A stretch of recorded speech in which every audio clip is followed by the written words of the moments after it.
Okay, and I guess we were joined by George Davis, whose name is appropriately on this event. And I've got to ask, I mean, you in effect, are the godfather of track and field here, but when you were here, we didn't have an event such as this. It's got to be an awful lot of fun to see an event such as this with so many schools taking part. This is wonderful. We didn't have a track even to practice on, so when you come down here and see this, all the schools that we went to, their facility, because we didn't have one, are here now. It's just a wonderful situation. Great to see the way this event has grown over the years. Yes, I mean, when we first came here, I think there were 8 teams, and now I know he turns away more than that because the facility won't hold it. You can't have any more teams than we have on this track today.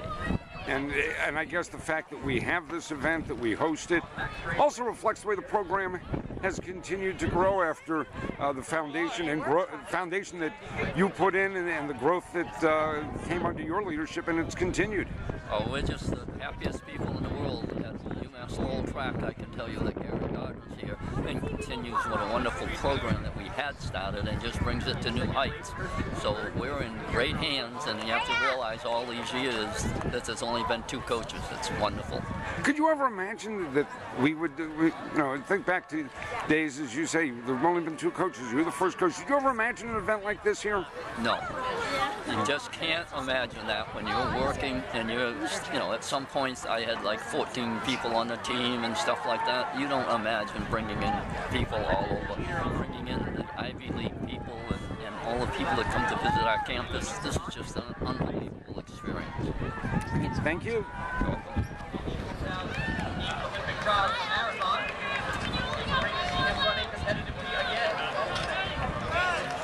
One lap to go.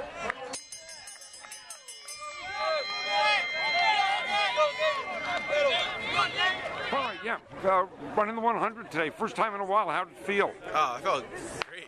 I mean, usually because I'm doing the 400 or the 200, I'm usually a little winded at the end, but this time I just go run the straight line and hop off the track. So it was great. It was fun.